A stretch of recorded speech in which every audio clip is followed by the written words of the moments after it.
For centuries, the Han Dynasty had ruled one of the greatest empires on Earth. Then China began to tear itself apart. Rebels marched across the countryside. Warlords raised private armies. Emperors became prisoners. Cities burned. And from the destruction emerged some of the most legendary figures in Chinese history: Cao Cao, Liu Bei, Guan Yu, Zhuge Liang, and Sun Quan. Three rival kingdoms would eventually divide China between them. Each believed it could reunite the empire. Each produced extraordinary generals, brilliant strategists, and rulers prepared to sacrifice almost anything for victory. But there is a cruel twist to this story. After generations of war, none of the three kingdoms would win. So how did one of China's greatest dynasties collapse into decades of bloodshed? And who was waiting while China's legends destroyed one another?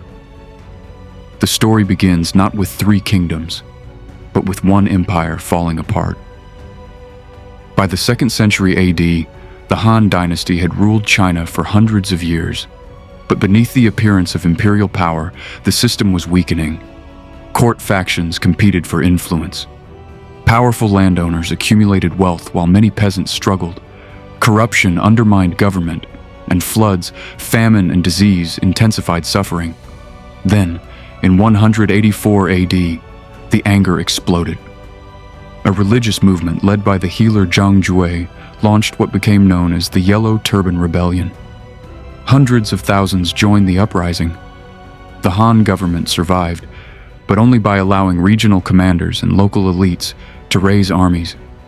It solved the immediate crisis and created an even greater one, because these armies increasingly answered to their commanders rather than the emperor. The men who had been armed to save the Han were becoming powerful enough to destroy it. When Emperor Ling died in 189, a struggle inside the imperial court erupted into violence. Into the chaos marched the general Dong Zhuo. He seized control of the capital, replaced the emperor with the young Emperor Xian, and ruled through him. For many across China, this was proof that imperial authority had collapsed. A coalition of warlords formed against Dong Zhuo. The coalition eventually fractured, but something irreversible had happened. China's regional commanders had discovered that the emperor could no longer control them. And among the men emerging from this chaos were three forces that would shape everything that followed. In the north was Cao Cao, intelligent, ambitious, and ruthlessly practical. Then there was Liu Bei, who claimed descent from the Han imperial family and built his reputation around restoring legitimate rule.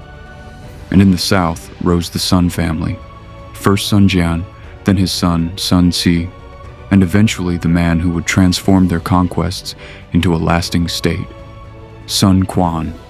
China was no longer being governed from the imperial palace. It was being decided on battlefields.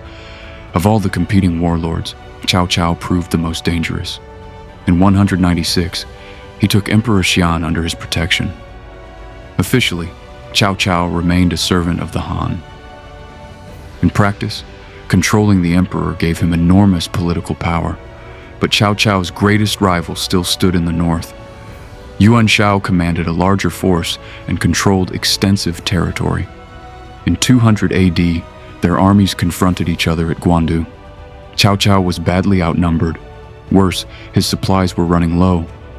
Then opportunity arrived. Information reached him that Yuan Shao's supplies were concentrated at Wuchao.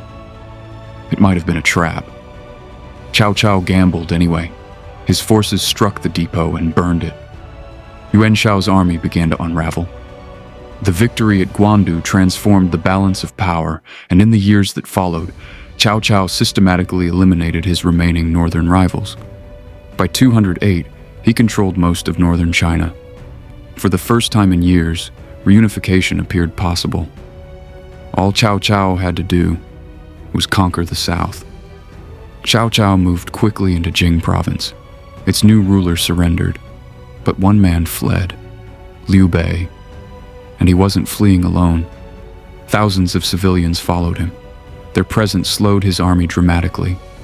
Cao Cao sent elite cavalry in pursuit and caught Liu Bei's followers at Changban. Liu Bei's force collapsed. He escaped with only part of his following. Your competitor's military reconstruction similarly describes Cao Cao's elite cavalry catching Liu Bei's refugee column after a rapid pursuit and crushing it at Changban. Liu Bei appeared finished, but he still possessed something Cao Cao did not control, an alliance he had not yet made. To the southeast ruled Sun Quan. Now Sun Quan faced a terrifying choice: submit to Cao Cao, or gamble everything on resistance. Liu Bei's advisor Zhuge Liang helped negotiate cooperation between the two sides, while Sun Quan's commander Zhou Yu prepared for war. Together, the southern forces waited along the Yangce River. Cao Cao arrived with an enormous army, but numbers concealed weaknesses. Many of his soldiers were northerners unfamiliar with fighting on the great rivers of southern China. Disease had spread through the army. The campaign had already exhausted men and horses, and Cao Cao's naval forces were confronting experienced southern sailors. To make his ships more stable for inexperienced troops, Cao Cao's fleet was reportedly connected together. It made the decks steadier. It also created a devastating opportunity. The southern commander Huang Gai offered Cao Cao a false surrender. Cao Cao accepted. Ships approached his fleet, but they weren't carrying defectors. They were packed with combustible material. At the right moment, the vessels were set ablaze. Driven forward by the wind, the fire ships crashed into Cao Cao's fleet. The Yangce erupted in flames. Fire leapt from vessel to vessel. Soldiers panicked. Ships burned. Men drowned. The Southern Alliance attacked. And Cao Cao, the man who had seemed only one campaign away from reunifying China, was forced to retreat north. The Battle of Red Cliffs changed everything. Cao Cao survived, but his dream of rapidly conquering the South had been shattered, and China now had the breathing room necessary for three great powers to emerge. Red Cliffs had stopped Cao Cao. It had not created peace. Liu Bei used the years that followed to establish his own territorial base, eventually taking the rich lands of Yi province in the southwest. Sun Quan strengthened his control over the lower Yangtze. Cao Cao remained dominant in the north, but the alliance between Liu Bei and Sun Quan contained a dangerous weakness. Both wanted control of Jing province, and guarding Liu Bei's position, there was one of the most famous warriors in Chinese history, Guan Yu. Later literature would transform Guan Yu into an almost superhuman warrior. Historically, he was an important general whose loyalty became legendary. But loyalty was accompanied by pride. In 219, while Guan Yu campaigned against Cao Cao's forces in the north, Sun Quan's commander Lu Meng struck into Jing. Guan Yu found himself isolated. He was captured and executed. For Liu Bei, this wasn't merely the loss of a general. Tradition remembered Guan Yu as one of his closest companions, a man whose relationship with Liu Bei had become legendary, and Liu Bei wanted revenge. Meanwhile, the old Han order finally disappeared. Cao Cao died in 220. His son Cao Pi soon received the abdication of Emperor Xian and proclaimed the state of Wei. Liu Bei responded by declaring himself Emperor of Han, the state historians generally call Shu Han. Sun Quan eventually proclaimed himself Emperor of Wu.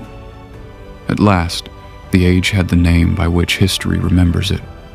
The three kingdoms, Wei in the north, Shu Han in the southwest, Wu in the southeast, three emperors, three governments, one claim: China belonged to them. Liu Bei could have concentrated on his northern enemy. Instead, he marched east against Sun Quan. The campaign was driven partly by strategic necessity, but Guan Yu's death made it personal. In 222, Wu forces under Lu Xun confronted Liu Bei at the Battle of Yiling. Rather than attacking immediately, Lu Xun waited. Then he struck. Fire swept through Liu Bei's extended camps. Xu's army collapsed. Liu Bei escaped, but the defeat destroyed much of the force he had spent years building. He died the following year. Before his death, he entrusted his young son to Zhuge Liang. The man who had dreamed of restoring the Han was gone. Now that impossible mission belonged to the strategist he left behind. Zhuge Liang inherited a weakened kingdom. Shu had lost Jing province. Its army had been devastated. Rebellions threatened the south, and Wei possessed far greater resources. Yet Zhuge Liang rebuilt. He restored Shu's alliance with Wu, stabilized the state, and then turned north. Between 228 and 234, he launched a series of campaigns against Wei. The odds were terrible. Shu's armies had to cross difficult mountain routes while maintaining long and vulnerable supply lines. Opposing Zhuge Liang was another brilliant strategist, Sima Yi. Later legend would turn their rivalry into a duel between almost supernatural minds. History was less theatrical, but the strategic contest was real. Sima Yi understood something fundamental. He didn't always need to defeat Zhuge Liang. Sometimes he only needed to wait. Shu's supplies could not last forever, and neither could Zhuge Liang. In 234, during another northern campaign, Zhuge Liang became gravely ill. He died in camp. He was only in his early 50s.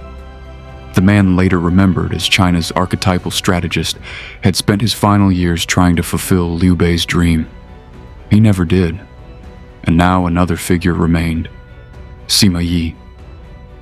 The greatest threat to Wei was no longer outside its borders. It was inside its government. As Cao Cao's descendants weakened, the Sima family accumulated power. In 249, Sima Yi launched a coup and seized control of Wei's government. He died 2 years later, but his family continued what he had begun. And slowly, the question changed. It was no longer, would Wei conquer Shu and Wu? It was, would the Cao family even keep Wei? In 263, Wei armies invaded Shu. The weakest of the three kingdoms collapsed. Liu Bei's dream of restoring the Han was finally extinguished.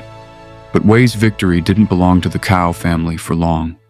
In 265, Sima Yi's grandson, Sima Yan, replaced the Wei emperor and founded a new dynasty, Jin. Now only Wu remained. In 280, Jin armies invaded from multiple directions. Wu's defenses collapsed, its emperor surrendered. After nearly a century of rebellion, warlordism, and civil war, China was reunited, but not by Cao Cao, not by Liu Bei, not by Sun Quan, not by Zhuge Liang.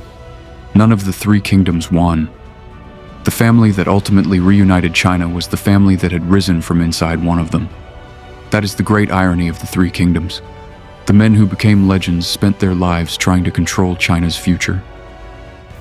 Cao Cao came astonishingly close.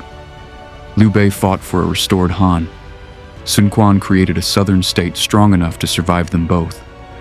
Guan Yu became a symbol of loyalty. Zhuge Liang became a symbol of intelligence and devotion. And generations later, literature transformed their struggles into the romance of the three kingdoms, one of the great works of Chinese culture. History and legend would eventually become intertwined.